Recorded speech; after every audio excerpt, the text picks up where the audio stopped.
sama partnernya. Terus itu apa kebiasaan Umar untuk apa? Kebiasaan Umar untuk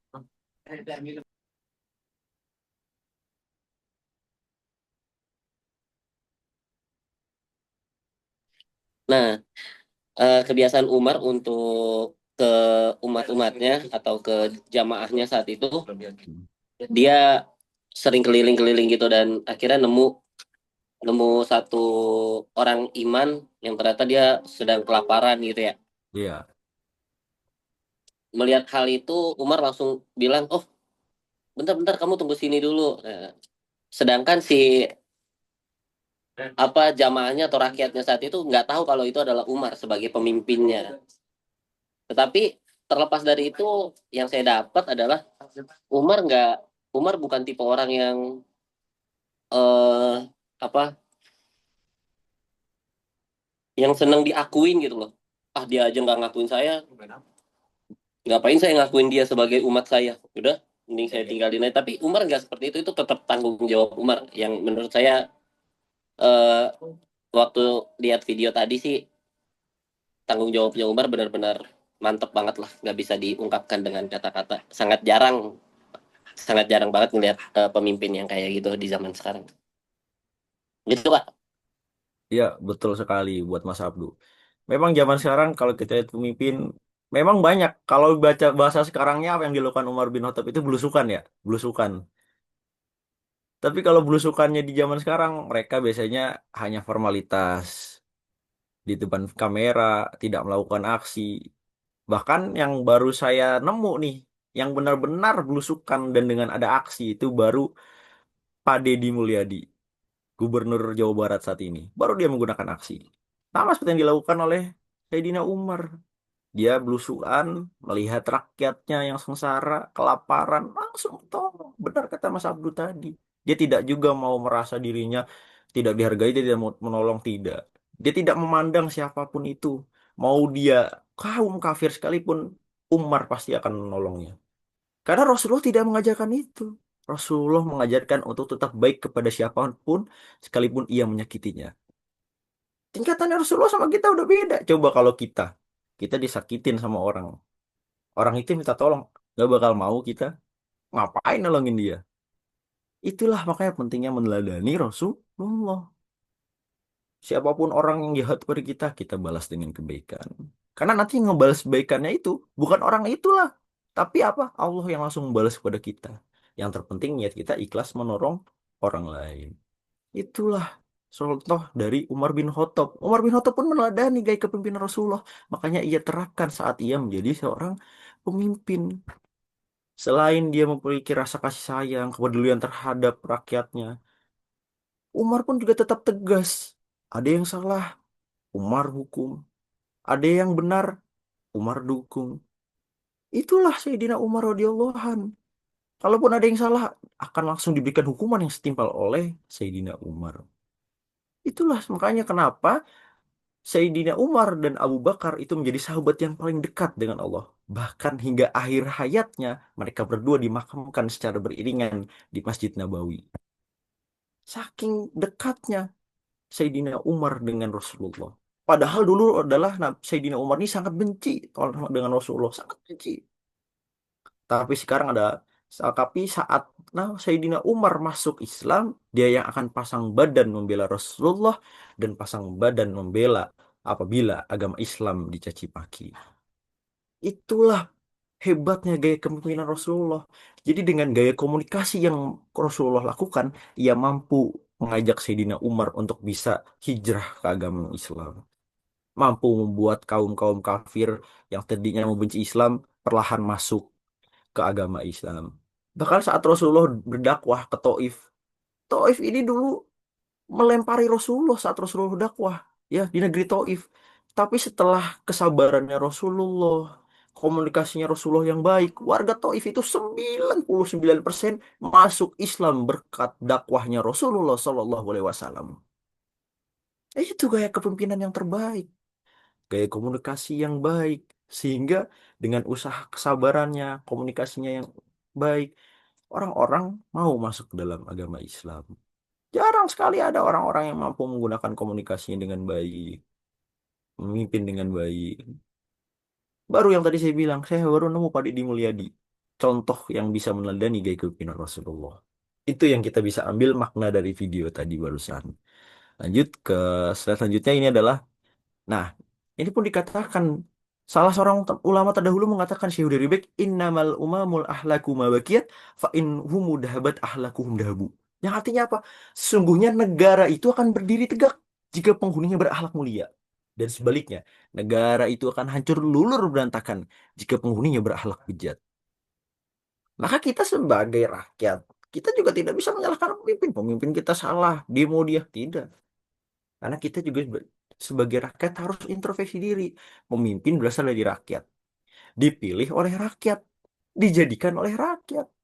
Maka kita harus introspeksi diri. Sama seperti yang tadi saya katakan di awal. Kullukum ro'in wa kullukum mas'ulun an ro'yatin. Setiap orang itu adalah pemimpin. Dan akan dimintakan pertanggungjawabannya. Maka agar negeri kita ini menjadi negeri yang makmur, negeri yang baldatun, thayyibatun warabun ghafur, perbaiki diri kita, introspeksi diri kita. Jangan selalu merasa diri kita baik, tapi selalu merasalah diri kita itu salah. Agar kita selalu mengintrospeksi diri kita.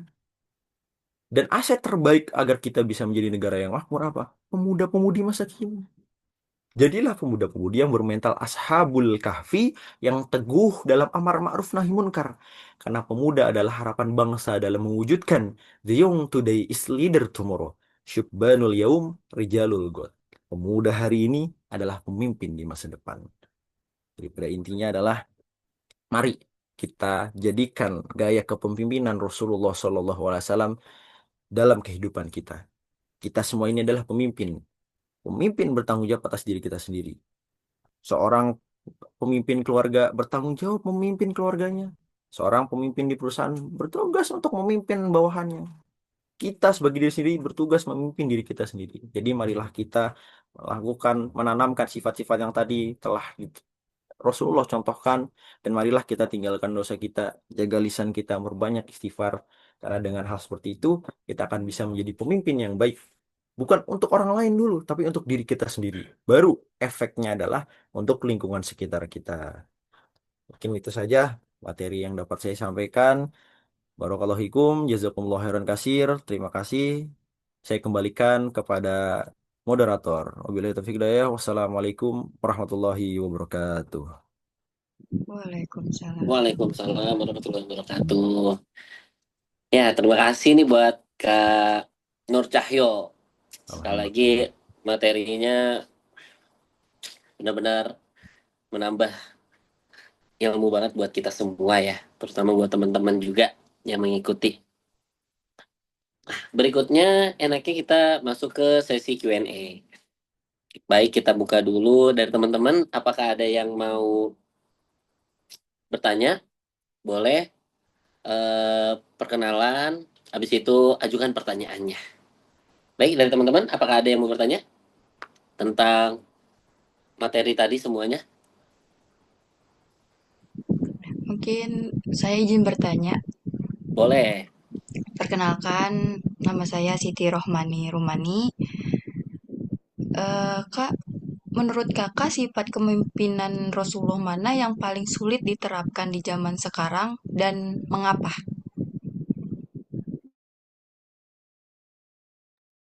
Oke, baik. Karum, pertanyaan yang bagus. Gaya kepemimpinan apa sih yang paling sulit untuk diterapkan di era modern seperti ini? Betul ya, betul itu ya pertanyaannya ya? Iya, betul Kak. Nah, hal yang paling sulit ada dua sebenarnya. Di materi itu yang pertama itu adalah menebarkan kasih sayang. Saat kita ingin menjadi pemimpin, ya, kita menebarkan kasih sayang itu adalah hal yang sulit. Kenapa? Tidak semua orang mempunyai hati yang besar, mau memberikan kasih sayang yang menyeluruh kepada alam semesta. Hal kecil aja nih. Sebelum kita jadi pemimpin di suatu perusahaan atau organisasi, hal kecil aja nih. Kalau kita jalan, pasti kita metik daun sembarangan. Atau ada di tanah orang, kita petik daunnya. Hal kecil itu. Karena itu nggak boleh sebenarnya. Kenapa? Karena dalam Islam yang rahmatan lil alamin, kita nggak boleh melakukan hal demikian. Merusak tumbuhan, merusak tanaman liar, itu nggak boleh. Itu hal kecil loh. Itu yang paling sulit. Karena sebelum kita melakukan hal besar, pasti kita melakukan hal kecil terlebih dahulu. Itu tidak boleh. Makanya apa?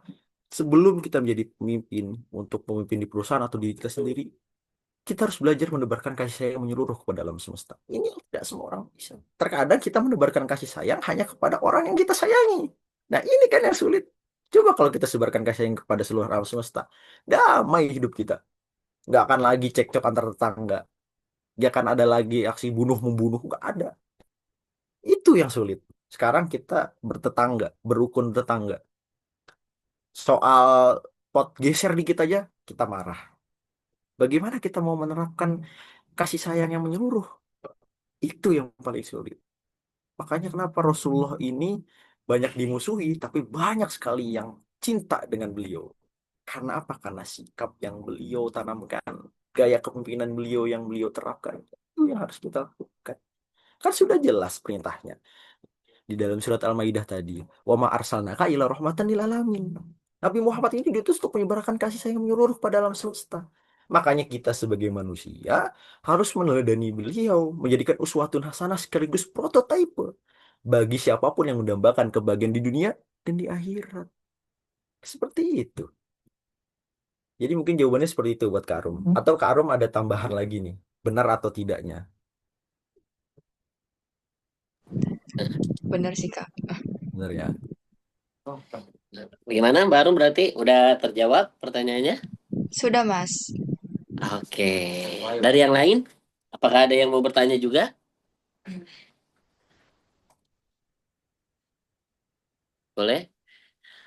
Kalau nggak ada, sambil nunggu teman-teman yang lain ya, nyiapin pertanyaan. Saya mau nanya nih, buat Kak Cahyo nih.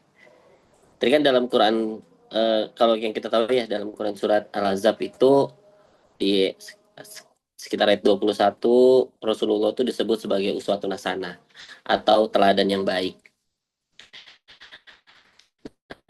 Bagaimana sih amanah tablik dan fatona yang tadi kakak jelasin itu dapat diterapkan di pemimpin di era modern ini, khususnya dalam dunia pendidikan atau organisasi gitu kak? Oke, baik. Ya, jadi sifat sidik, amanah, patonah, tablik, ya. Kalau kita ingin terapkan dalam dunia pendidikan, itu hal contohnya pertama kita ambil sidik. Sidik itu jujur. Dalam hal pendidikan kan masih banyak kalau zaman saya sekolah dulu. Misalkan guru ini kan pemimpin kita di kelas ya. Guru ini kadang ngasih kita fotokopian, tapi harganya itu dimahalin. Padahal kalau kita fotokopi sendiri, itu lebih murah. Nah, itu udah tidak jujur. Itu jujur itu sebenarnya bukan suatu yang sulit ya. Sebenarnya semua orang bisa, tapi kan dari diri kita sendiri kadang kita nggak mau jujur. Kita mau bohong, kita lebih suka berbohong daripada jujur. Padahal kalau kita terapkan sifat jujur ini dalam dunia pendidikan, pasti dunia pendidikan kita akan baik. Contoh keuangan yang paling sering deh, kayak soal study tour. Study tour kita pergi, keluar duit, budget banyak. Padahal bisa aja kita keluar hanya dikit. Tapi kadang ada yang masuk ke kantong. Ini adalah sikap yang sudah tidak jujur. Mereka lebih senang korupsi. Mereka gila dunia. Gila dunia. Mereka tidak memikirkan akhiratnya.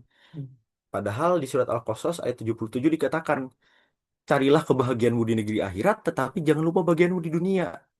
Hidupnya harus seimbang, harus balance. Makanya kenapa kita harus jujur. Kalau kita jujur di dunia, kita aman di akhirat. Coba kalau kita bohong di dunia, aman nggak di akhirat? Oh, enggak. Itu akan menjadi pertanggungjawaban kita nanti kelak di akhirat. Makanya kita harus jujur. Itu yang jujur. Lalu lanjut lagi ke amanah. Amanah. Jadi kita jadi pemimpin dalam suatu dunia pendidikan, kita harus amanah. Amanah apa? Kita menyampaikan materi dengan sebenar-benarnya. Kalaupun kita menyampaikan tentang teori, cantumkan teorinya. Teori dari Albert Einstein misalnya, teori dari Michael Jackson misalnya. Jangan hanya kita menyampaikan sesuatu yang hanya menurut logika kita. Karena tergantung logika kita itu bisa salah. Apabila kita menerapkan ini, dunia pendidikan kita akan baik. Generasi-generasi kita akan menjadikan generasi yang unggul. Itu amanah. Fatonah. Fatonah itu cerdas. andai kata pemimpin kita memiliki sifat power tonah dalam dunia pendidikan, dunia pendidikan kita pasti akan indah. Kenapa? Karena dia memiliki kecerdasan secara intelektual dan emosional. Coba kalau kita punya pemimpin nih dalam dunia pendidikan, dia tidak bisa mengontrol dirinya sendiri dalam emosinya, bagaimana dia bisa mampu memberikan pembelajaran yang masuk kepada anak-anaknya. Makanya harus selaras, intelektualnya dia pinter, lulusan dari S2 ternama misalkan, mempunyai basic gaya penyampaian yang enak, masuk ke dalam pemikiran kita. Kita mampu mencerna, mampu memahami dengan baik, dan mampu mengontrol emosinya. Biasanya kan kalau kita kuliah, kita ketemu dosen, kita belajar, dosen itu kan juga pemimpin di kelas kita. Kita belajar, tapi posisi kita udah capek. Terus dosen kita ngejelasinnya nggak bener. Kan tandanya dia kurang cerdas dalam arti kata. Makanya seorang dosen, seorang guru, seorang pemimpin, rektor dan sebagainya harus bisa menjaga emosionalnya, menjaga tutur katanya. Sehingga cerdas itu bukannya soal pemikiran, tetapi soal perilaku. Sehingga ia harus tahu menempatkan mana yang harus dijalankan, mana yang harus tidak dijalankan. Kadang kan kita kalau menjadi pemimpin, kita tidak kita apa seringkali hal-hal yang ada di rumah dibawa ke kerjaan. Itu namanya tidak profesional dan tidak cerdas. Kenapa dia masalah-masalah di luar dibawa ke tempat kerjaan? Kenapa dia masalah-masalah di luar ya dia dia lontarkan di tempat kerjanya? Kan itu tidak cerdas. Kan harusnya dia bisa tanam dulu dalam pikirannya, dalam hatinya. Setelah pulang mengajar, baru dia keluarkan dengan cara ngopi, nyantai, dan lain sebagainya. Dan yang terakhir adalah tablik ya, menyampaikan. Menyampaikan dan amanah hampir sama, selaras. Menyampaikan dengan kebenaran. Saat kita bertemu dengan ustadz, dosen kita mengajarkan, ajarkanlah sesuai dengan ayat yang ada, sumbernya jelas, hadisnya jelas, dikatakan oleh siapa jelas. Jadi menyampaikannya sesuai fakta atau mengambil dari sumber berita tentang misalkan Pak Deddy Mulyadi, seorang gubernur yang mau berinteraksi dengan bawahannya. Nah, itu kan jelas sumbernya. Jadi tidak menyampaikan asal dari mulut kita saja, tetapi sesuai dengan bukti yang jelas. Jadi kalau kita ingin menjadi pemimpin di dunia pendidikan dengan menerapkan sifat-sifat yang seperti itu akan menjadikan hal yang positif bagi kita semua. Dimulai dari mana? Dari diri kita sendiri. Siapa tahu nanti kita lulus S1, sekolah S2, jadi pemimpin, jadi dosen, naik jadi rektor. Kita terapkan hal itu. Dengan cara apa? Dengan cara dimulai dari diri sendiri, perlahan. Yang biasanya kita suka bohong, mulai jujur. Berkesinambungan dari sifat sama yang tadi. Tinggalkan dosa. Awal-awalnya itu seperti itu. Kalau kita udah ninggalin dosa kita dari perbuatan yang buruk, kita ilangin, kita jalan-jalan-jalan, lupain, jadi kita jadi lebih baik. Tutur kata kita lebih baik. Mungkin seperti itu, Mas Abdu. Kalau mungkin ada yang kurang bisa ditambahi. Wah, jujur sih itu sangat lengkap banget, Kak. Jujur. Mantap. Baik, teman-teman yang lain. Saya kasih kesempatan nih buat teman-teman yang lain deh. Ada yang mau nanya? Saya mau bertanya, Boleh, boleh. Perkenalan dulu ya. perkenalkan nama saya Ahmad Fatur Rizky. Saya bertanya, apa tantangan terbesar bagi generasi muda untuk meneladani kepemimpinan Rasulullah SAW di era digital saat ini?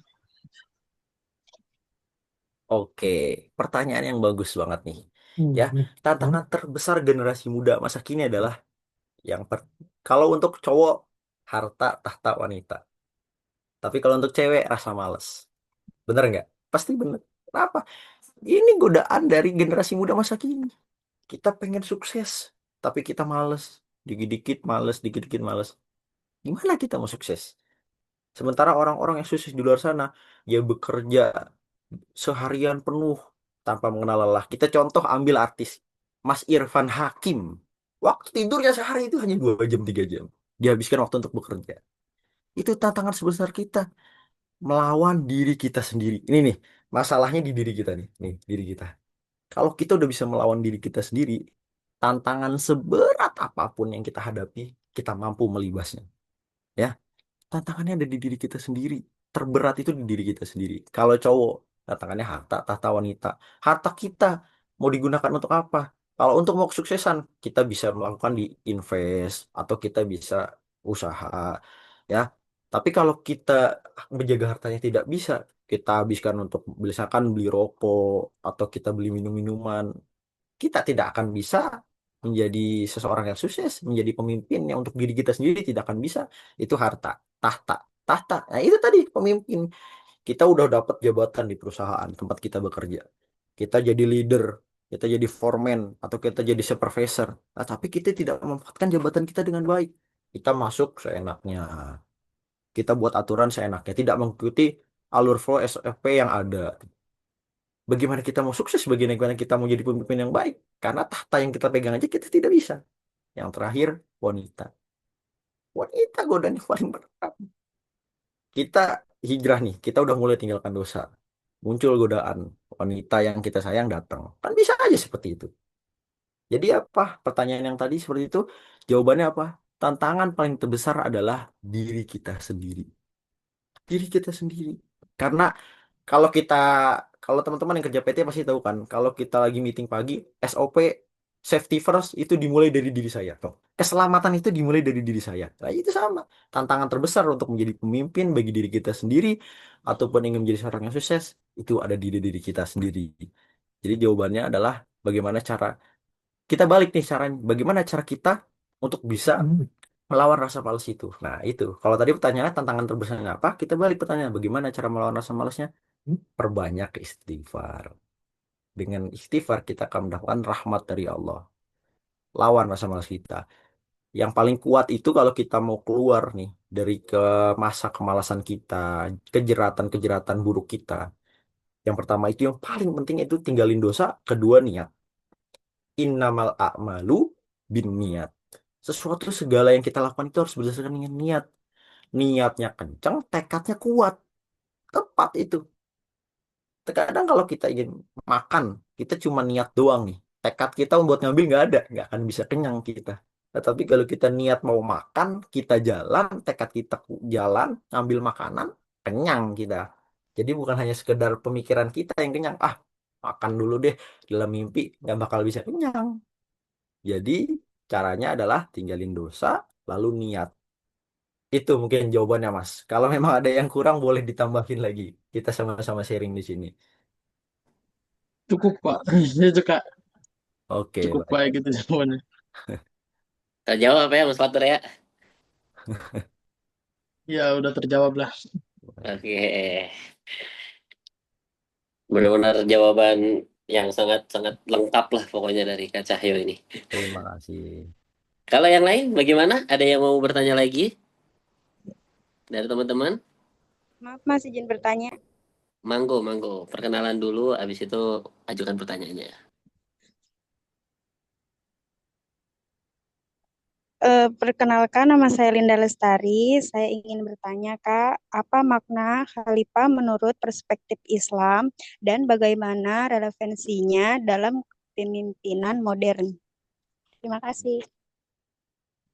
Oke, makna khalifah. Khalifah fil art itu artinya adalah pemimpin di muka bumi. Kita ini itu pemimpin di muka bumi. Dalam persepsi Islam itu. Sesuai yang ada di slide 1 kalau nggak salah ya. Khalifah fil itu adalah pemimpin di muka bumi ini. Jadi bagaimana kita sebagai pemimpin mampu menjaga dan memelihara bumi ini dengan bijak. Contohnya di era modern seperti ini apa? Ya kita mampu menggunakan sosial media media kita dengan baik. Kita gunakan untuk menyebarkan hal-hal positif. Yang lagi trennya sekarang apa? TikTok. Kita bisa melakukan dakwah melalui TikTok. Sebarkan hal kebaikan kan ke kita yang kita tahu. Sampaikanlah walau hanya satu ayat. Makanya tadi pertanyaan kakak kan, Khalifah fil ard itu dalam perspektif itu adalah pemimpin di muka bumi yang menjaga dan melestarikan bumi dengan bijak. Bagaimana menerapkan era modern tadi? Kita gunakan contohnya sosial media dengan baik. Contohnya siapa sih yang menerapkan Khalifah fil ard kepemimpinan dengan baik? Kadam Sidi. Ia mampu memimpin dirinya sendiri dengan baik. Istiqomah dalam kebaikan, istiqomah menghafal, istiqomah dalam belajar. Itu contoh Khalifah fil ard, pemimpin di muka bumi. Dia bisa memimpin dirinya sendiri dengan baik. Itu yang harus kita contoh. Anak muda sepantaran sama kita, tetapi ilmunya sudah jauh di atas kita. Sama seperti yang tadi, sebuah hadis yang dikatakan Rasulullah, kullukum ro'in wa kullukum mas'ulun an ro'iyatin. Setiap orang itu adalah pemimpin dan akan diminta pertanggungjawabannya. Tapi berat tanggung jawabnya sebagai khalifah tuh. Kita sebagai khalifah ini berat tanggung jawabnya. Kadang sidik sudah bisa memimpin dirinya sendiri. Tapi tanggungannya berat. Apabila ia keluar sedikit saja tergoda, hilang semua apa sudah yang ia lakukan. Berat tanggung jawabnya. Kita ini sebagai pemimpin ini berat. Memimpin diri kita sendiri aja berat. Apalagi memimpin rakyat, memimpin bawahan kita, itu berat. Makanya agar kita bisa menerapkan kepemimpinan yang baik, teladani Rasulullah. Berkesinambungan. Kita gaya, tiru gaya kepemimpinannya, tiru sifat-sifatnya. Maka saat kita menerapkan di era modern seperti ini, kita tidak hilang jalan. Kita masih bisa terarah menuju jalan yang benar. Contoh siapa nih yang pemimpin, yang benar-benar pemimpin, yang menerapkan gaya kepemimpinan Rasulullah? Tadi, Pak Deddy Mulyadi. Saya suka sama dia. Orang remaja yang suka mabuk-mabukan tawuran, dibawa ke barak, dididik mentalnya. Itu kan bagus. Mengajarkan hal kebaikan daripada melakukan keburukan, lebih baik latihan belajar mental masuk ke barak. Itu kan bagus. Itu contoh seorang Khalifah fil ard yang menerapkan gaya kepemimpinan Rasulullah di era modernisasi. Mungkin seperti itu, Mbak, jawaban dari saya. Oke, gimana nih Mbak atau Teh Linda? Terjawabkah pertanyaannya? Terjawab, Mas. Terima Oke. kasih, ya. Ya, sama-sama. Yang lain, ada lagi yang ingin bertanya?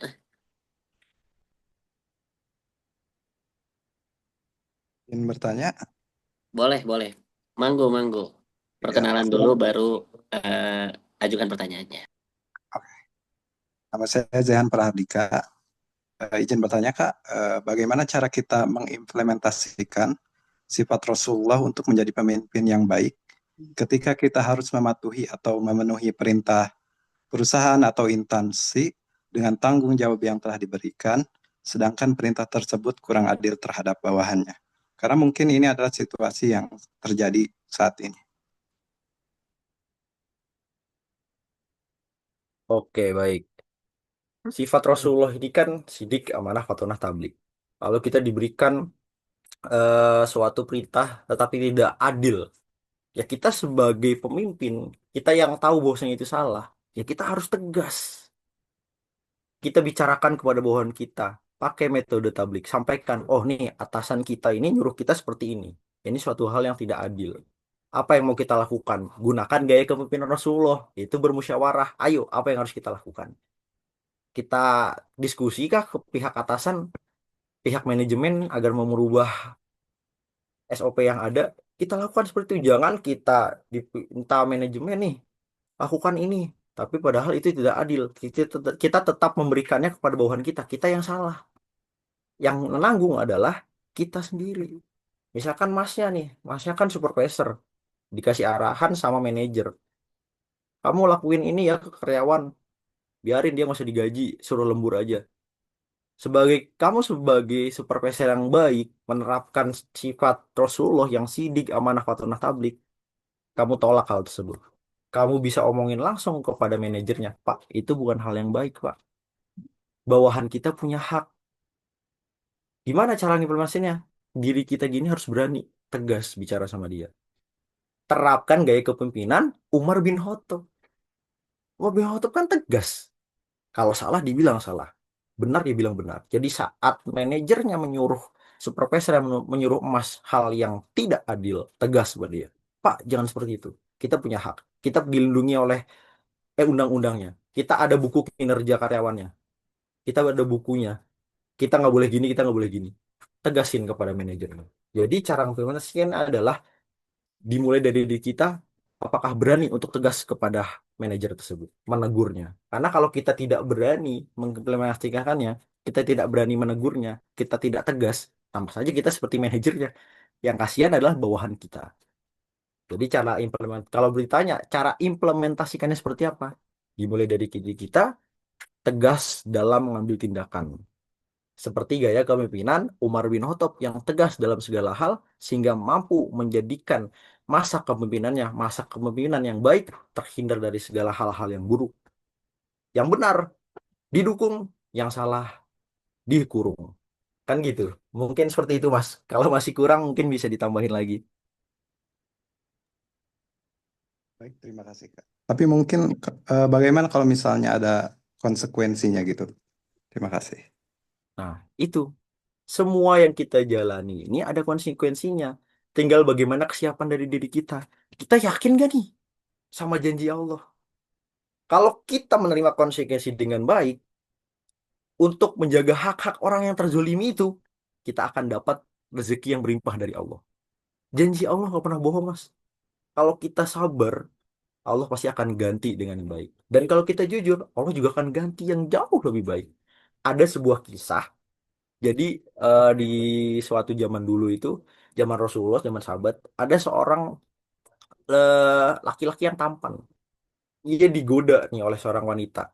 Singkat cerita diajaklah untuk berhubungan badan. Tapi lelaki itu menolak.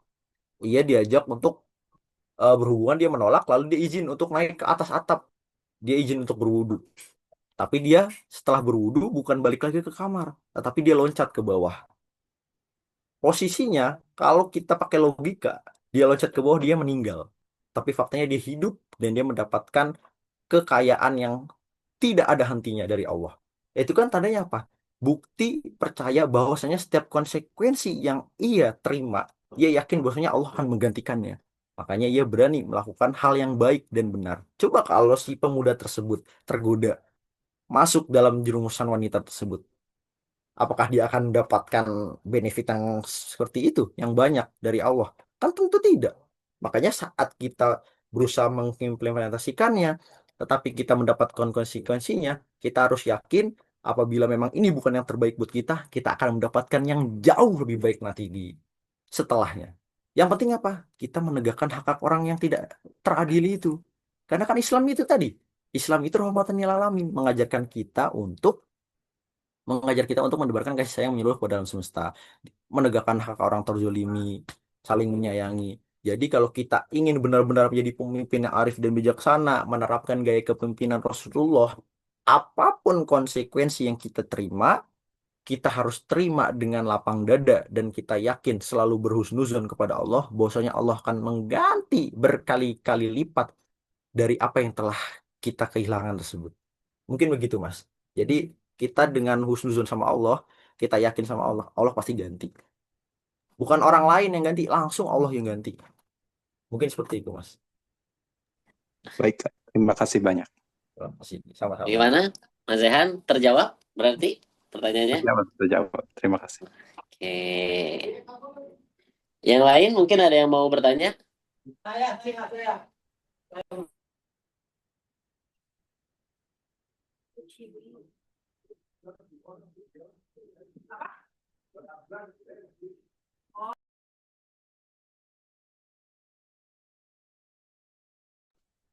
Bagaimana dari teman?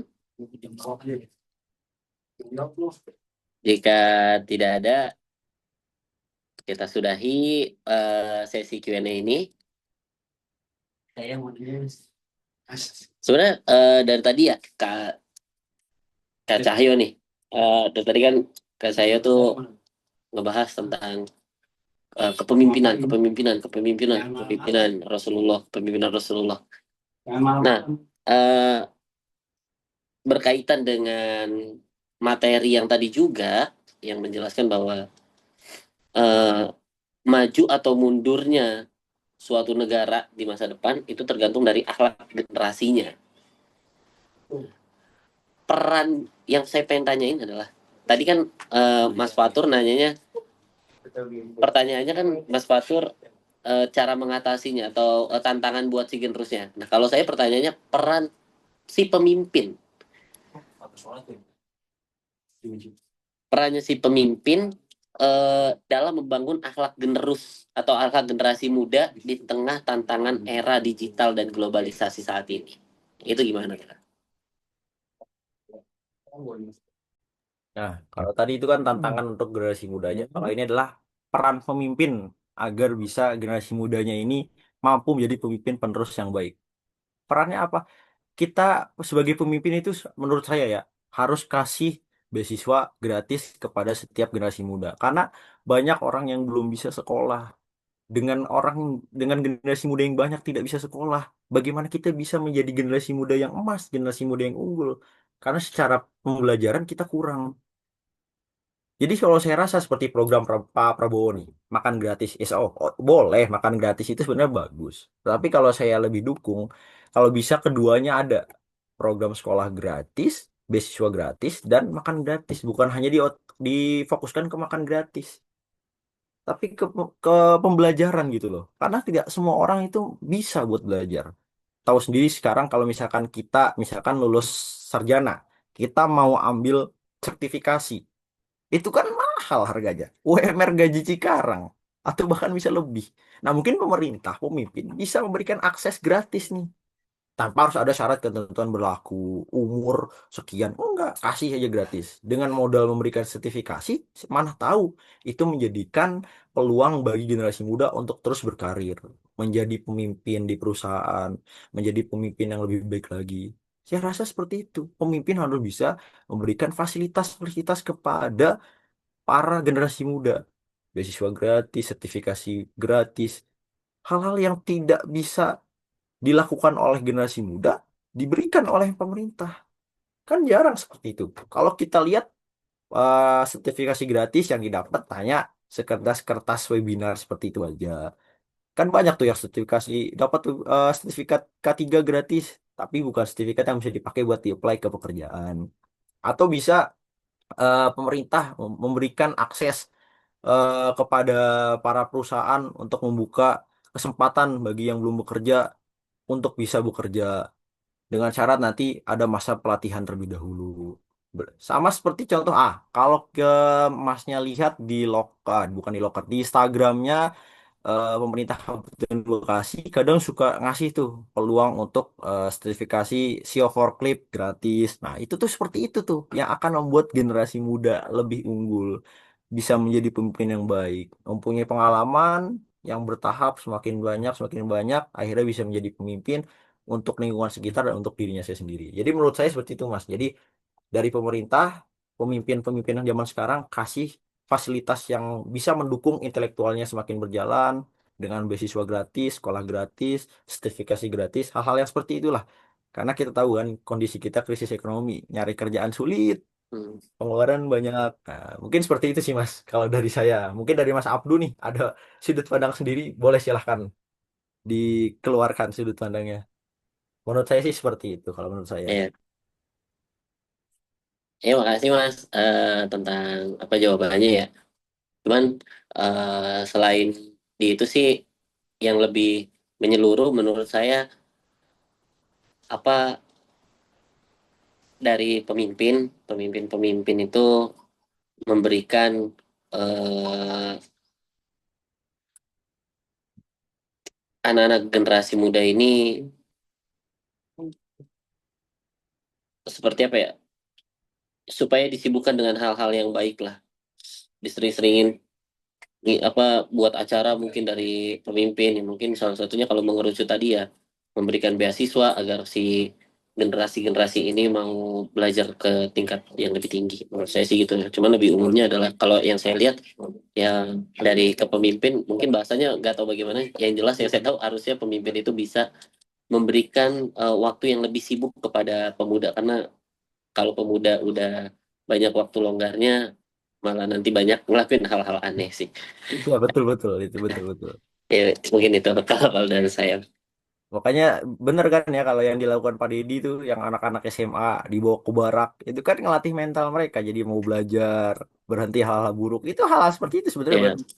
betul, betul. Nah itu jarang pemimpin yang seperti itu. Nah itulah makanya susahnya sekarang kan nyari pemimpin yang baik kan susah karena Betul. dari kitanya aja memilihnya asal-asalan dapat serangan fajar dipilih kan gitu dari kitanya aja udah salah.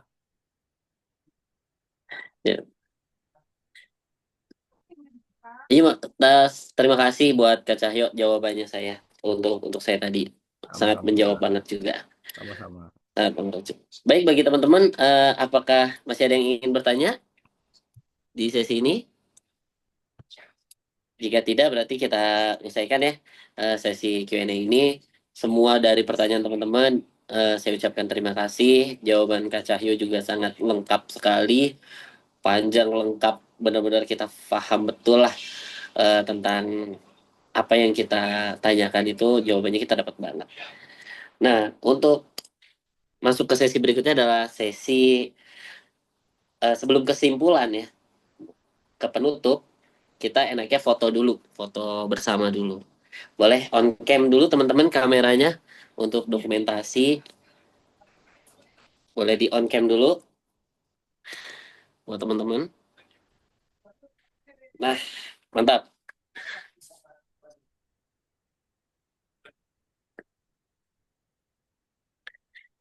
Bagaimana panitia? Udah siap? Ini teman-teman gimana nih? Teh Linda, Teh Adam, Teh Syada. Oke. Panitia, udah siap untuk ambil dokumentasinya?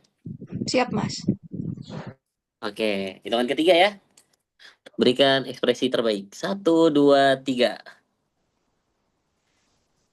Oke, terima kasih buat teman-teman. Nah, sekarang kita udah nggak kerasa ya, udah masuk ke ujung acara seminar kali ini. Eh, saya bisa ambil kesimpulan dari seminar tadi bahwa kepemimpinan dalam Islam itu bukan sekedar tentang kekuasaan, tetapi juga tentang amanah dan tanggung jawab untuk menegakkan keadilan serta menjaga keseimbangan dalam kehidupan. Rasulullah SAW sendiri adalah contoh utama dalam kepemimpinan yang tidak hanya efektif, tetapi juga berlandaskan nilai-nilai luhur. Nah, yang jadi pertanyaannya, apakah kepemimpinan Rasulullah dengan sifat sidik, amanah, tablik, dan fatona itu masih relevan di era modern ini? Jelas jawabannya iya. Karena prinsip kepemimpinan beliau itu sangat mencerminkan kejujuran, tanggung jawab, kecerdasan, dan komunikasi yang baik yang sangat diperlukan di dalam dunia kepemimpinan saat ini. Nah, mengapa meneladani Rasulullah itu penting? Karena nilai-nilai yang beliau ajarkan tidak hanya tentang membangun kepemimpinan atau pemimpin yang baik, tetapi juga masyarakat yang berakhlak. Kepemimpinan yang adil, penuh kasih sayang, dan selalu mengutamakan musyawarah menjadi kunci bagi pemimpin modern dalam mengelola organisasi dan membangun keberlanjutan. Lalu bagaimana menerapkan gaya kepemimpinan Rasulullah di era modern ini? Nah, bisa dilakukan dengan yang tadi dijelaskan, yaitu bersikap jujur dan amanah, mengutamakan musyawarah, menebarkan kasih sayang, menjaga etika dan moral, serta memperbaiki diri sendiri. Ini adalah utamanya. Sehingga kesuksesan seorang pemimpin bukan hanya diukur dari pencapaian materi, tetapi juga dari seberapa besar dampak positif yang ia berikan kepada orang-orang di sekitarnya. Seperti kata ulama terdahulu, suatu bangsa akan tegak jika pemimpinnya berakhlak mulia, dan sebaliknya akan runtuh jika nilai-nilai luhur diabaikan. Seperti kata Kak Cahyo tadi. Semoga seminar ini menjadi inspirasi.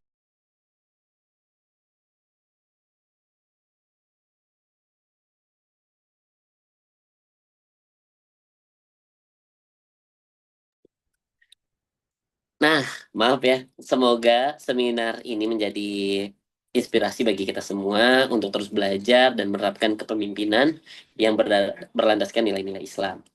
Sebelumnya, terima kasih kepada dosen pengampu, Bapak Nur Hadi, dan terima kasih banyak juga buat Kak Cahyo untuk materi yang telah disampaikan yang sangat lengkap ini.